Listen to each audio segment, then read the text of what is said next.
From Keene, the Shire, the Liberty Media capital of the world, this is Daryl W. Perry, host of FPP Radio News for Tuesday, June 26th, 2018. Silver is trading at $16.19 per ounce. Gold is valued at $1,256 per ounce. Zencash is trading at $16, and the average price of Bitcoin is $6,215.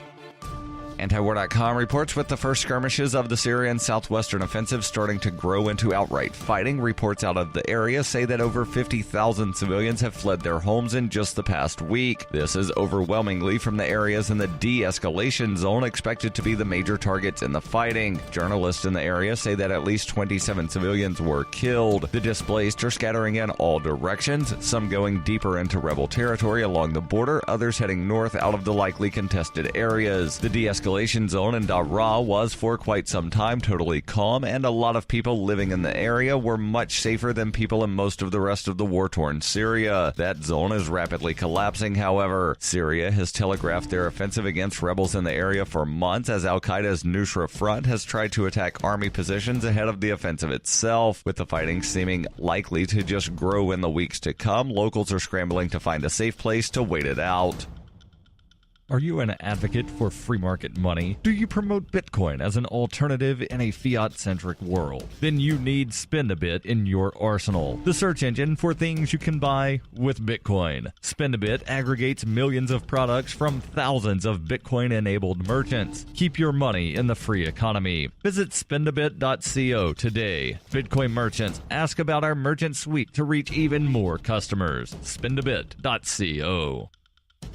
UPI reports the U.S. Supreme Court on Monday sent a pair of high-profile cases back to lower courts, one in which a florist refused to cater a same-sex wedding and one on redrawing political districts in North Carolina. In an unsigned order, the justices vacated a lower court ruling that found a Washington state florist intentionally discriminated against a same-sex couple by refusing to provide flowers. It returned the case to Washington's Supreme Court, giving florist Baronelle Stutzman an opportunity to restate her case. Monday's action came just weeks after a Supreme Court decision in a similar case in Colorado. In that case, a baker refused to design and create a wedding cake for a same-sex couple, arguing it opposed his religious beliefs. The court sided with the baker on narrow grounds, ruling that Colorado's Civil Rights Commission treated him unfairly when it first heard the case. In delivering the court's opinion, Justice Anthony Kennedy said states are well within their power to enact anti-discrimination measures and public accommodation laws, but laws must be fairly enforced. In Stutzman's case, the Washington State Supreme Court must now interpret whether she was treated fairly when the court first heard her case. The American Civil Liberties Union, which represented the couples seeking the floral arrangements, said by not taking the case, the High Court paved the way for the state court to again rule in the couple's favor.